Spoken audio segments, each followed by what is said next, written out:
Hi, I'm Carl Azus. I'm 6'2", I have dark hair and brown eyes. Know why? Genes. They're these little pieces of code that determine the characteristics of living things, and all living things have them. But genes can be changed, they can be modified, and that's how you end up with a GMO, a genetically modified organism.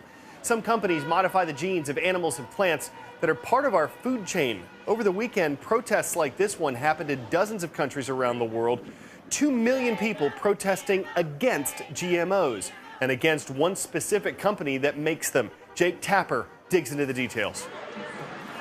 Some opponents of these GMOs want them banned.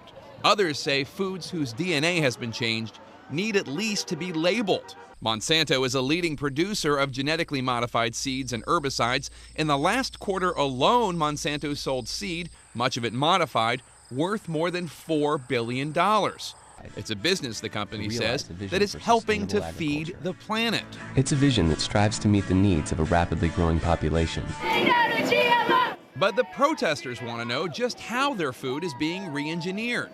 Some of the outrage was sparked by these shocking photos showing massive tumors that developed on these rats after they ate genetically modified corn over their lifetimes. But that study by researchers at the University of Caen in France has been criticized by many in the scientific community and by the European Food Safety Authority, who say it is simply not up to scientific standards.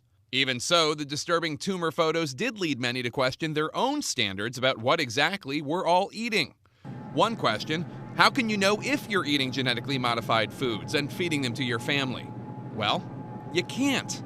And that's the issue. I've received over 2,200 letters on this topic. Last week, senators debated whether states could require food labeling for products with genetically engineered ingredients. The concept that we are talking about today is a fairly common sense and non-radical idea.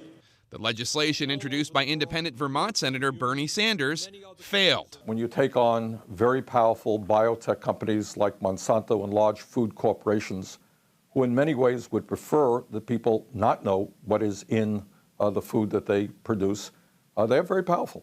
And this comes on the heels of what critics call the Monsanto Protection Act.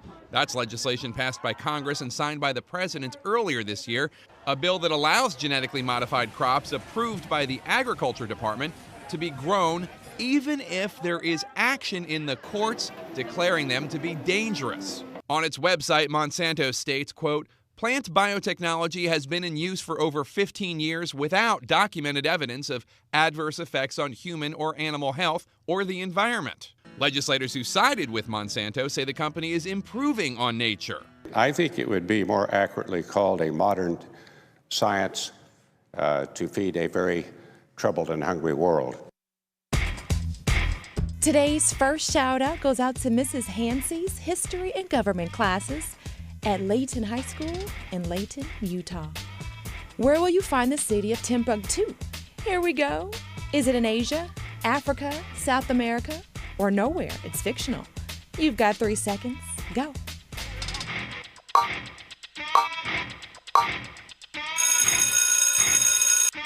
Timbuktu is a real place, and it's located in the West African nation of Mali. That's your answer, and that's your shout out. Timbuktu was a center of Islamic culture, and its famous library was home to hundreds of thousands of important documents and manuscripts. When violence broke out there earlier this year, there was concern that those documents might be destroyed, but most of them had already been smuggled out. To get the manuscripts out, we packed them very tightly in footlockers, which are, metal boxes, much like what you see in the army, And as people began to understand what they were carrying, they said, we want to help. They would offer all kinds of help just because they felt very strongly that this was their heritage as well. So the documents are safe, right? Not necessarily. Now they're facing a new threat. The manuscripts went from Timbuktu, which is on the edge of the Sahara Desert, to southern Mali. The climate there, more humid. The paper is showing signs of mildew and rot, and southern Mali's rainy season is just weeks away. Next up today, brains. They send out impulses that control our movements and motor skills. Last week, brain surgeons were installing a device to help a patient control tremors in his hand. To see if it was working, Doctors woke him up during surgery and had him do some tests. My music's really important to me, so I'm hoping that this will allow me to do that, to play guitar. I'm a finger picker. I want to get back to that. I've just been putting it off, trying to figure out why this is happening. So hopefully this is going to help that.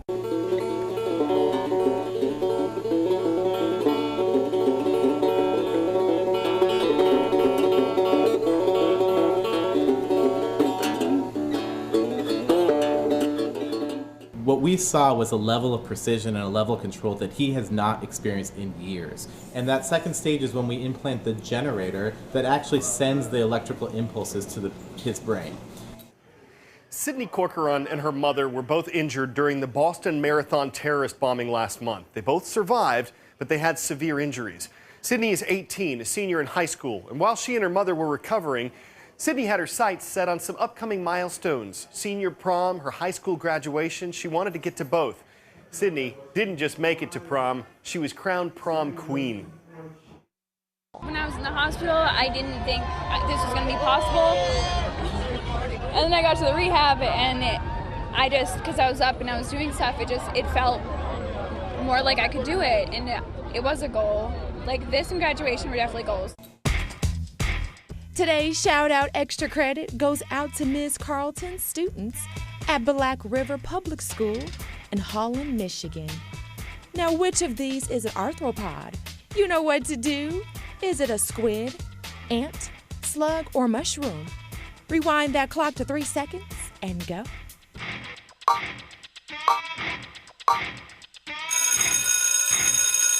Arthropods have joint limbs, and the only option with those is an ant. That's your answer, and that's your Shout Out Extra Credit. Crazy ants. Sounds like a children's toy or your mother's eccentric sisters. But these things are a lot less fun. Tawny crazy ants are native to South America, they're invasive in North America, and they're quickly making themselves at home. They've turned up in Texas, Mississippi, Louisiana, and Florida. They travel well, unfortunately, so they could have arrived here on ships. Their scientific name is Nylanderia fulva, which is why I'm calling them crazy ants. The other reasons, they can colonize in huge numbers, take over food sources, leaving nothing for other species to eat, and they're omnivores. If another ant crosses them, the crazies will attack and destroy. This could have a significant impact on North American ecosystems. Plus, these ants will come into your house, they nest in your crawl spaces and in your walls, and they reach very high abundances in your house. And they make terrible pets.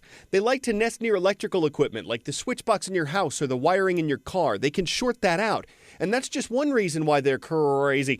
These things are quick to swarm, their trails are haphazard and wide, and they're hard to get rid of. Can you call an exterminator? Yes. Can they kill crazy ants? Yes. Could the ants come back? That's the kicker. You kill the ants in this spot and they just flood in from the surrounding habitat. So the ability to control them is really limited. And don't think poison bait will send them packing to that great anthill in the sky. Tawny crazy ants won't eat it. People who've been infested say they want their fire ants back. The good news is, crazy ants don't sting you like fire ants, which is why you can watch this and not hear screaming. The bad news is, well, that's about the only good news. There is something we can do or not do. Reproductive crazy ants don't fly. They hitch rides with humans to new areas. So if we can make sure that plants are ant-free before we transport them, that our cargo is free of ants before we travel, we may be able to keep the pests from spreading. Otherwise, there's no telling what end there'll be to their antics. Before we go today, we want you to see a superlative symbol. This is the flag of Romania. This one might not look like much when you're up close, but take a step back and you start to get some perspective.